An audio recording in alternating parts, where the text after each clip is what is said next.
20 years ago, I started my first job, and I, as was just mentioned, worked at BT as an apprentice. We were building 3D video phones. That was the future.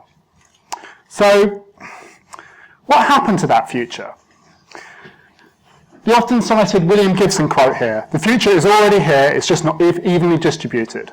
And I'd like to tack onto this a quote from Marvin Minsky, the artificial intelligence pioneer. And Marvin Minsky tells us, never trust an idea that's less than 20 years old.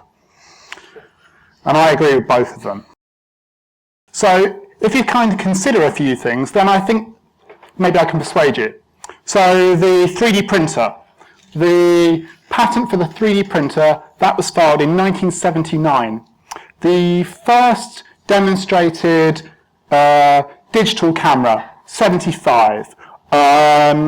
1968, the first demonstration of virtual reality and augmented reality. We've got the mouse, that was 64. And in 1945, we've got the first description of hypertext with the essay from Vannevar Bush.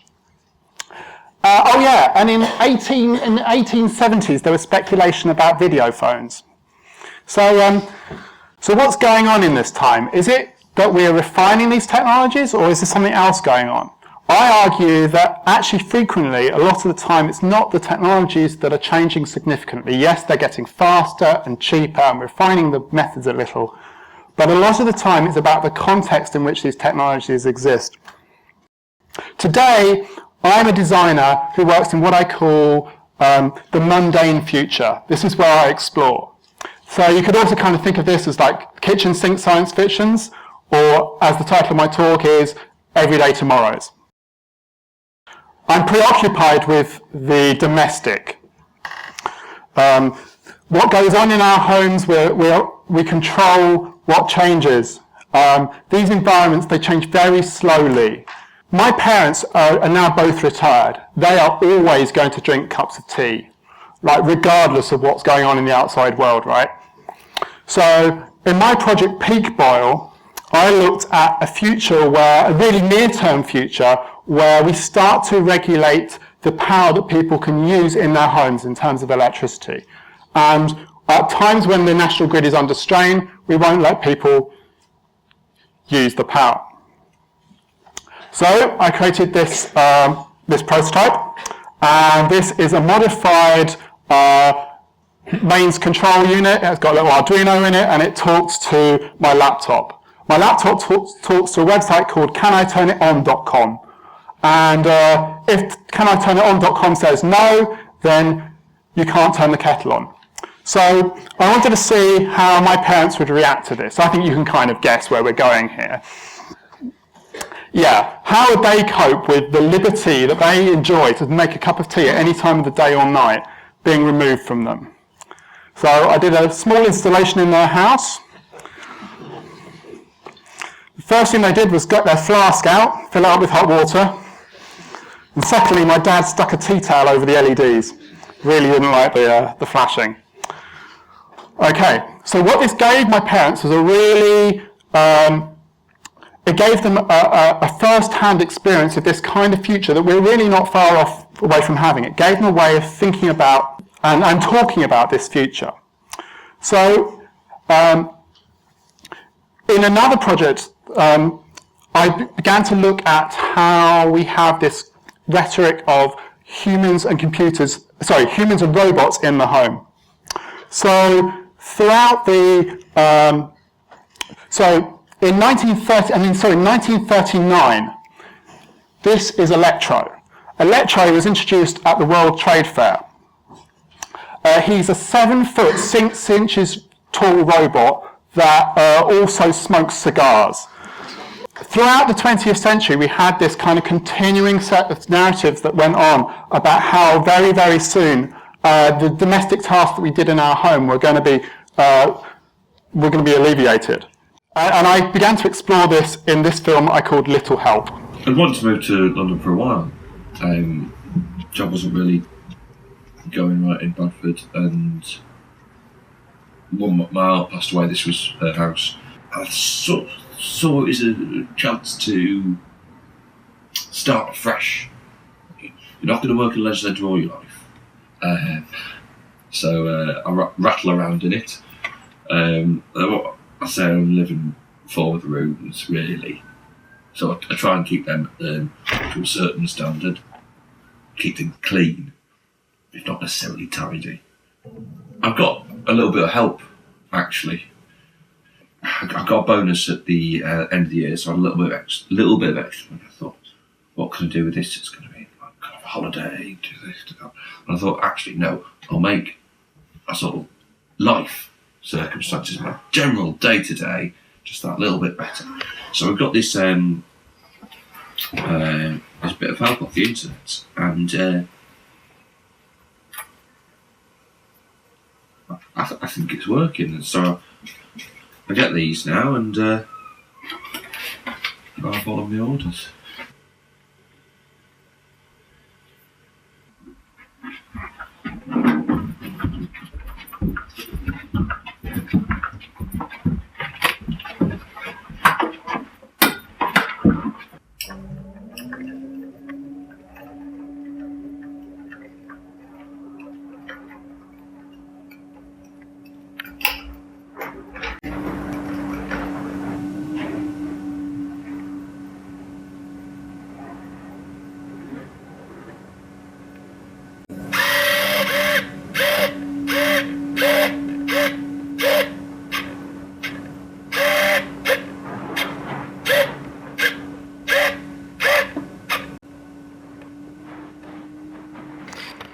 Okay, so that's SwabBot.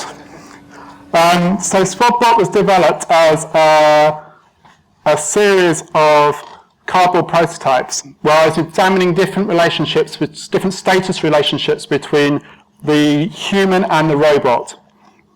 The authoritarian SwabBot rapidly became my favourite. But there was this kind of overarching question of why on earth would anyone ever allow this into their home? Why would you be bullied by this robot in this way? So this is the first time that I used improvisational actors. So Tom Tuck there is a professional actor. Improvisational actors, they have a series of methodologies that they use. And firstly, they need to know what their given circumstances are. So for Tom's given circumstances there, we know where he is, we know a few details about his name, maybe what he does for a living and so on, and also objects like the SwabBot. So those are his given circumstances. But what Tom will do for me is he will then generate further and build up that information. He'll integrate what I've told him and say, yes, and. So in this way, we start to layer on interesting types of meaning. We get deeper and richer senses of who this person is. In my most ambitious project using improvisation, I looked at the role of, I looked at the subject of privacy and of spilt data. I did a series of experiments with the Night Plus running sensor. So that's the device here, it goes in your shoes, it talks to your phone. And I found that, or with a little bit of electronics, you can read the unique ID of this device and the number of miles that it's run. And so I created a little prototype here. So this is an Arduino-based device, if anyone's familiar with that. And it reads the unique ID and the number of miles run there. This is a prototype, and I've deliberately designed it in this way so that it doesn't look like a product. It's kind of a non-product. And for me, that opens up the way of thinking about, it opens people's minds up and allows them to sort of project on different futures. So that's really important for me.